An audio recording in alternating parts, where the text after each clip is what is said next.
Hello everyone दोस्तों, आज मैं बात करने वाला हूँ बहुत ही अच्छे टॉपिक के विषय में जिसका नाम है ओम का नियम। बहुत इंपॉर्टेंट है, एग्जाम में हर साल 4 नंबर का पूछता है। आज आपका 4 नंबर फिक्स होने वाला है। तो चलिए आइए पूरे वीडियो को देखिए, उसके बाद मैं बात करता हूँ। चलिए दोस्तों आइए स्टार्ट करते हैं। देखिए ओम का नियम क्या होता है कि ओम का नियम यही कहता है कि किसी चालक में प्रवाहित होने वाली विद्युत धारा विभवांतर के समानुपाती होता है। और एक लाइन का इनका नियम है ओम का नियम। चलिए एक बार फिर से दोहरा देते हैं। किसी चालक में प्रवाहित होने वाली विद्युत धारा विभवांतर के समानुपाती होती है। देखिए क्या होता है, देखिए यहां पर लिख देंगे ओम के नियमानुसार। ओम के नियमानुसार ओम के नियमानुसार किसी चालक में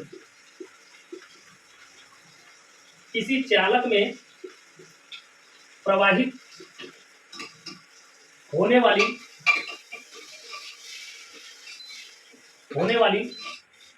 विद्युत धारा को किससे प्रदर्शित करते हैं? आई से। इसलिए यहाँ पे आई लगा देंगे। प्रवाहित होने वाली विद्युत धारा विभवांतर के समानुपाती होती है। किसी चालक में प्रवाहित होने वाली विद्युत धारा चालक के बीच लगे विभवांतर के समानुपाती होती है। बस इतना ही, एक लाइन में इसका आंसर दे देंगे। देखिए एक बार फिर से देख लेते हैं। ओम के नियमानुसार किसी चालक में प्रवाहित होने वाली विद्युत धारा आई चालक के बीच लगे विभवांतर भी के समानुपाती होती है। तो देखिए ये क्या हो जाएगा, देखिए तो ये हो जाएगा भी समानुपाती आई हो जाएगा। जो ओम का नियम बोल रहा है कि जो विभवांतर है वो धारा के समानुपाती होता है। ठीक है, तो यह क्या हो जाएगा, जैसे समानुपाती चिन्ह हम हटाएंगे तो यह यहाँ पे बराबर हो जाएगा और यहाँ पे एक कांस्टेंट काम करेगा, एक स्थिरांक काम करेगा। वह तो स्थिरांक क्या हो जाएगा, आर हो जाएगा। इसलिए v बराबर आर आई हो जाएगा। इसे हम जो है लिख सकते हैं v बराबर आई आर। यही दोस्तों मेरा जो है ओम का नियम होता है। चलो दोस्तों ओम के नियम के विषय बताते हैं। ओम का नियम क्या होता है, किसी चालक में प्रवाहित होने वाली विद्युत धारा आई चालक के बीच लगने वाले विभवांतर भी के समानुपाती होता है। तो यहाँ पे क्या हो जाएगा, भी समानुपाती आई। जैसे समानुपाती का चिन्ह को हटाएंगे तो भी बराबर आर आई हो जाएगा। इसे हम लिख सकते हैं v बराबर आई आर। यही मेरा ओम का नियम होता है। जब भी ओम का नियम पूछा जाएगा, ओम का नियम क्या होता है, तो हम क्या बताएंगे, v बराबर आई आर। या एक नंबर में पूछा जाएगा कि ओम का नियम क्या होता है, तो 4 ऑप्शन दे दिया जाएगा। जहां पे v बराबर आई आर होगा वहीं पे मेरा जो है सेलेक्ट कर देंगे, वही मेरा राइट आंसर हो जाएगा।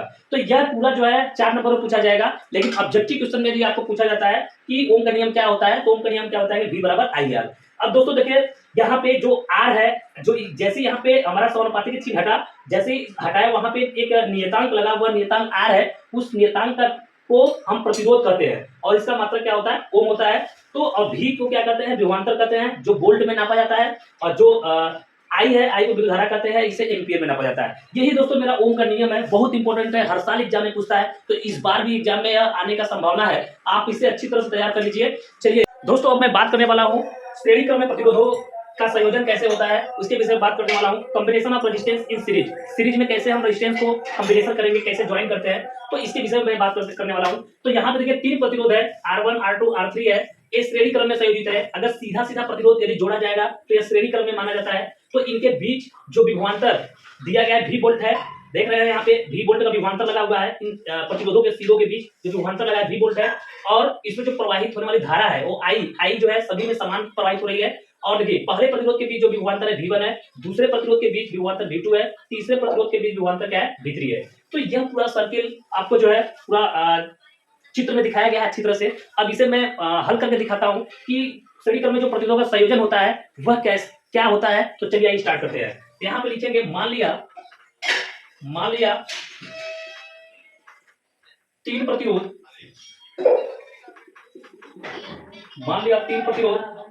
R1, R2, और R3 है।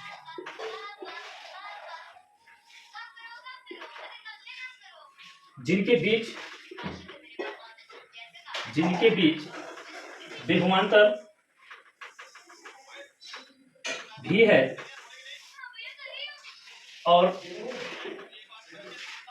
परिपथ में प्रवाहित विद्युत धारा आई है और प्रत्येक प्रतिरोधों के बीच और प्रत्येक प्रतिरोधों के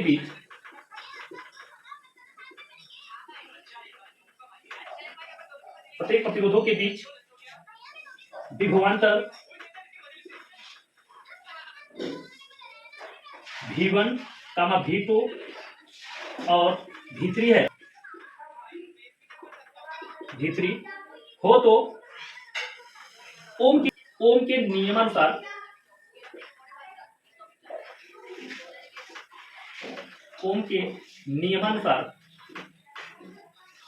V बराबर IR।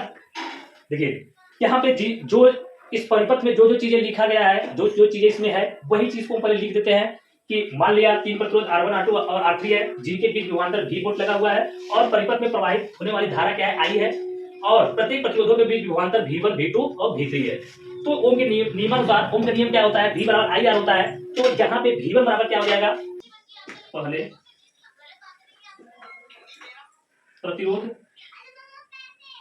प्रतिरोध के बीच विभवांतर V1 बराबर क्या हो जाएगा, देखिए यहाँ पे पहला प्रतिरोध दिया गया है, पहला प्रतिरोध क्या है, R1 है, तो और इसके बीच जो विभवांतर होगा V1 होगा। तो यहाँ पे जिस प्रकार से ओम के नियमानुसार V बराबर IR हुआ है, उसी प्रकार से हमें V1 बराबर IR1 हो जाएगा। और यहाँ पे देखिए I जो हमारा है, I सब में फ्लो जो हो रही है वो सब में समान है, इसमें कोई भी डिवाइडेशन नहीं है।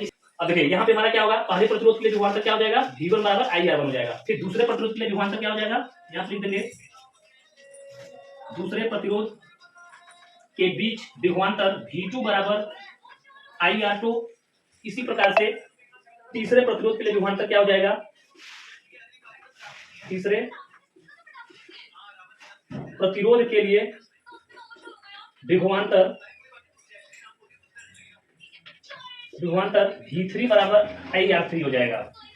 तो दोस्तों इस तरह से पहले हम लिख लेंगे, पहले प्रतिरोध के बीच विभवांतर, दूसरे प्रतिरोध के बीच विभवांतर, तीसरे प्रतिरोध के लिए बीच विभवांतर। तो अब क्या हो जाएगा, कुल विभवांतर बराबर कुल विभवांतर क्या हो गया, V बराबर V1 plus V2 plus V3 हो जाएगा। तो यहाँ पे देखिए कुल विभवांतर है, कुल विभवांतर मेरा V है, V में ही डिवाइडेशन हुआ है, इसलिए V1 plus V2 plus V3 हो जाएगा। अब यहाँ पर क्या करेंगे, सभी वैल्यू को पुट करेंगे। V1 का मान क्या हो जाएगा, IR1, और प्लस V2 का मान यहाँ पे IR2, प्लस V3 का मान क्या है, IR3। तो और V का मान यहाँ पे हम लोग पढ़ चुके हैं कि V बराबर IR होता है, तो यहाँ पे क्या लिख देंगे, IR लिख देंगे। तो दोस्तों ये क्या हो जाएगा, R बराबर I सब में कॉमन है, तो I को बाहर कर लेते हैं, तो यहाँ पे हो जाएगा R1 plus R2 plus R3। तो यही दोस्तों देखिए I से I मेरा कैंसिल हो जाएगा और R बराबर मेरा प्राप्त हो जाएगा R1 plus R2 plus R3। इस तरह से दोस्तों यह मेरा जो है श्रेणी क्रम में प्रतिरोधों का संयोजन जो है प्राप्त हो गया। आपको अच्छी तरह से इसको समझ में आ गया होगा कि यदि श्रेणी क्रम में प्रतिरोधों का संयोजन एग्जाम में पूछा जाता है तो उसको कैसे हम जो है हल करेंगे, उसको कैसे निगमन करेंगे, कैसे उसको स्थापित करेंगे। तो यह प्रॉपर वीडियो आप देख लीजिए, आपको अच्छी तरह समझ में आ जाएगा और एग्जाम में आप प्रॉपर हल कर पाएंगे। तो इस आपको अच्छी तरह समझ में आ गया होगा दोस्तों। चलिए एक बार फिर से मैं इसे बता देता हूँ कि जब श्रेणी क्रम में प्रतिरोधों का संयोजन पूछा जाएगा तो इसे कैसे हल करेंगे। चलिए देखिए, पहले हम 3 प्रतिरोध लेंगे, इसको देखिए श्रेणी क्रम में संयोजित करना है। तो श्रेणी क्रम में संयोजित करने का मतलब है सीधा प्रतिरोधों को, तीनों प्रतिरोधों को जोड़ देंगे।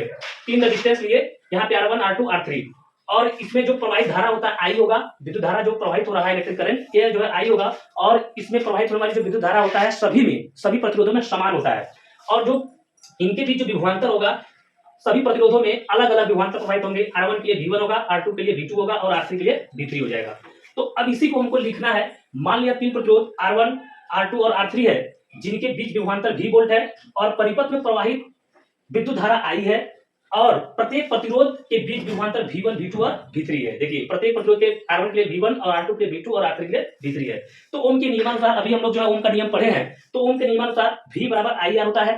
तो पहले प्रतिरोध के बीच विभवांतर निकालेंगे, तो पहले प्रतिरोध के बीच विभवांतर निकालना है, तो इसमें V1 बराबर क्या हो जाएगा, IR1 हो जाएगा। क्यों हो जाएगा, क्योंकि हम V बराबर IR पढ़े हैं। तो पहला प्रतिरोध के लिए विभवांतर वाला V1 बराबर IR1 हो जाएगा, दूसरे प्रतिरोध के लिए विभवांतर V2 बराबर IR2 हो जाएगा, तीसरे प्रतिरोध के लिए विभवांतर क्या हो जाएगा, V3 बराबर IR3 हो जाएगा। तो कुल विभवांतर जब करेंगे, कुल विभवांतर V बराबर V1 plus V2 plus V3 हो जाएगा। अब यहाँ पे हम लोग पढ़े हैं V बराबर IR, तो यहाँ पे IR लिख देंगे। अब यहाँ पे V1 का मान यहाँ पे क्या है, IR1 है तो IR1 लिख देंगे, और V2 का मान क्या है, IR2 है तो IR2 लिख देंगे, V3 का मान IR3 है तो IR3 यहाँ पे लिख देंगे। अब तीनों में जो है आई कॉमन मिल रहा है, तो तीनों को आई कॉमन कर लेंगे, यहाँ से आई कैंसिल हो जाएगा, R बराबर R1 plus R2 plus R3 हो जाएगा। यही मेरा श्रेणी क्रम में प्रतिरोधों का कुल संयोजन होता है। जब प्रतिरोधों का कुल संयोजन पूछा जाएगा तो हम क्या बताएंगे, R बराबर R1 plus R2 plus R3। तो दोस्तों आपको अच्छी तरह से समझ में आ गया होगा। अब चलिए नेक्स्ट वीडियो में हम पढ़ेंगे समांतर क्रम में प्रतिरोधों का संयोजन कैसे होता है, उसके विषय में मैं बताऊंगा। चलिए, यदि दोस्तों पेज पे आप नए हैं तो पेज को फॉलो कर लीजिए और लाइक कीजिए, कमेंट कीजिए, शेयर कीजिए। चलिए मिलते हैं आपको नेक्स्ट वीडियो में, तब तक के लिए धन्यवाद, जय हिंद दोस्तों।